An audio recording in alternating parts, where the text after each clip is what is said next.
So this anime's premise was like a mind reader looked at my thoughts on the Isekai genre and pitched the perfect concept for me to watch. An economist gets transported to another world and solves the problems of an unfamiliar fantasy kingdom using his knowledge of economics, geopolitics and administration. Honestly, as soon as I heard the sound of that at the start of the year, I bolted right up, waiting eagerly for this one to come out.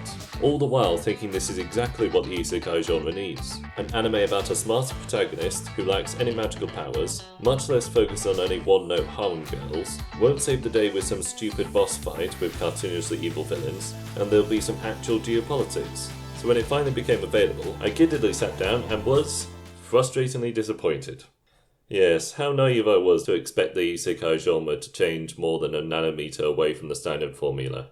Still, it's quite amazing how the writers of this show introduced such a genuinely unique premise that many people would love, and missed the mark by colossal margins, despite a huge part of it being in a bloody title. Let me describe to you what I mean. So a story about an economist made king. The previous king decided to entrust all of his power and the fate of his entire kingdom to an otherworldly stranger with different ideals and traditions, after just spending 3 days with him and without warning to literally anyone, including the hero himself. Though on second thought he's been established to not exactly be right in the head.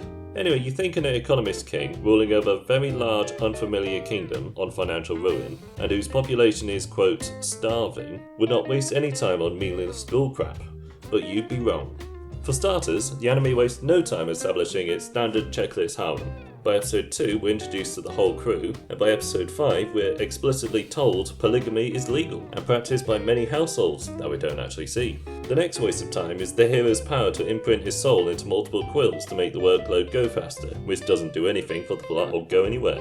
In fact, it severely undermines the whole normal person from our world has to rely on his wit and intelligence to solve the kingdom's problems. Now actually, on second thought, it is used to establish one thing. The hero's bizarre puppet thing that goes on one dungeon quest with characters we haven't seen before or since, for a reason that isn't explained. Well, that was pointless. The anime also spends an entire episode slowly introducing our main gang, without mention to the no doubt hundreds of starving people desperate for a job who would have eagerly answered the call for any kind of specialist from any class or background. I mean, the anime even devoted time to this bloke who does nothing going forward, and the songstress whose only thing is making the king sleep one time and having a connection with the water duchy. Oh, and being added to the harem, of course. Then you get into the really stupid waste of the limited runtime, where everything grinds to a halt to showcase a panel of girls trying out various fancy recipes in front of the entire kingdom of starving people. Incidentally, if you showcase well-off people scoffing down exotic food to the starving masses, there'll be rioting within the hour and revolution by the evening. That is to say, if the population were actually starving, unlike how they're portrayed here, as in perfectly fit and healthy and throwing away edible food because of how it looks.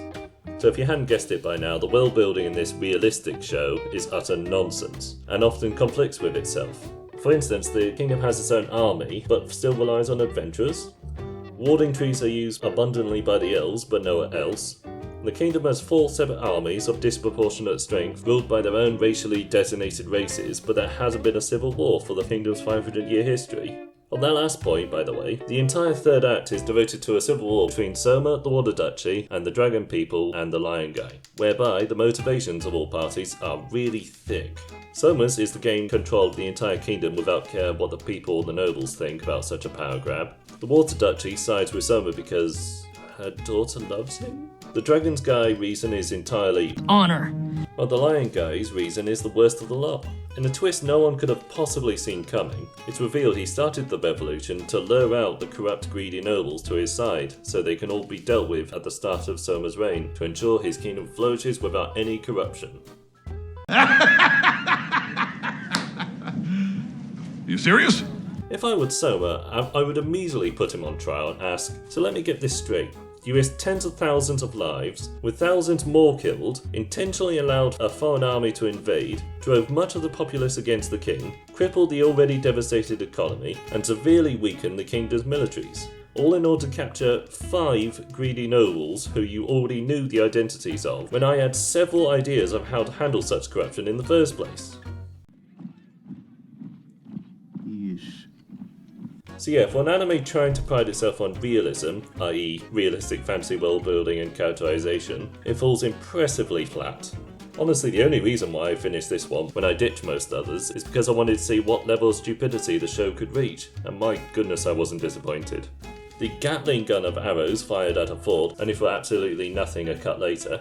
Or what about sticking enormous train wheels to a battleship and hauling it hundreds of miles of rugged terrain towards the mountainous inland duchy without that duchy finding out?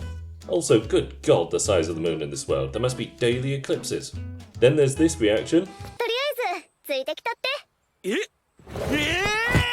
But the dumbest thing, the absolute pinnacle of stupidity, has to be with this guy. He not only had to be explained what mankind's alliance against the demon race was, before going to draw his sword like some dim-witted caveman.